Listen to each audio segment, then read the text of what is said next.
Am I the asshole for stopping the sale of my dad's house after finding out my wife was selling it to her ex? So, here's what happened.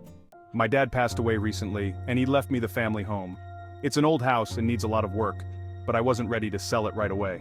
It has a lot of sentimental value. My wife Sally kept pushing me to sell it though. She said it would be too much work to maintain and that it was better to let it go, even if it meant selling it at a huge loss. She made a convincing argument, saying the buyer would have to put in a ton of effort to fix it up, so I reluctantly agreed. I wasn't thrilled, but I thought maybe it was the practical thing to do. A few weeks later I went to the property to cut the grass and keep it looking halfway decent.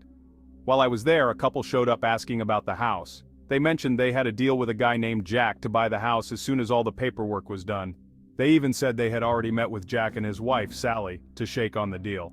That's when it hit me. I'd been played. Turns out, the Jack they were talking about was Sally's ex-boyfriend. She had orchestrated the whole thing behind my back. We were selling the house to Jack at a huge loss, and he and Sally were planning to turn around and sell it to this couple for double the price, without doing any of the work we thought would be necessary. They had everything lined up and I was about to get completely screwed by my wife and her ex-boyfriend. When I confronted Sally about it, she acted like it was no big deal. But to me it felt like a massive betrayal. She had basically set me up to lose money while helping her ex make a profit off of my dad's house.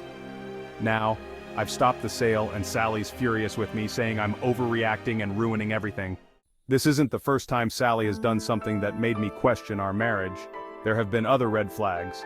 She borrowed money from our joint account to pay off her son's debt without asking me. I didn't even know about it until I saw the account balance drop, and when I asked her, she brushed it off like it wasn't worth discussing. She frequently lies about where she's going or who she's meeting. I've caught her a few times saying she was meeting a friend for coffee, only to find out later she was with someone else entirely. It's left me feeling uneasy and unsure if I can trust her. She once made a large purchase, new furniture, without even talking to me. I came home one day, and the living room was completely redecorated. When I asked her about it, she said, "Oh, I thought you'd like it." But we hadn't discussed it at all. Now that I've stopped the sale of my dad's house, Sally has left me, saying I'm being unreasonable and controlling. She claims she was just trying to help, but I can't shake the feeling that she was trying to take advantage of me, especially by selling the house to her ex. So, am I the asshole for stopping the sale of my dad's house and feeling blindsided by my wife's betrayal? What would you do?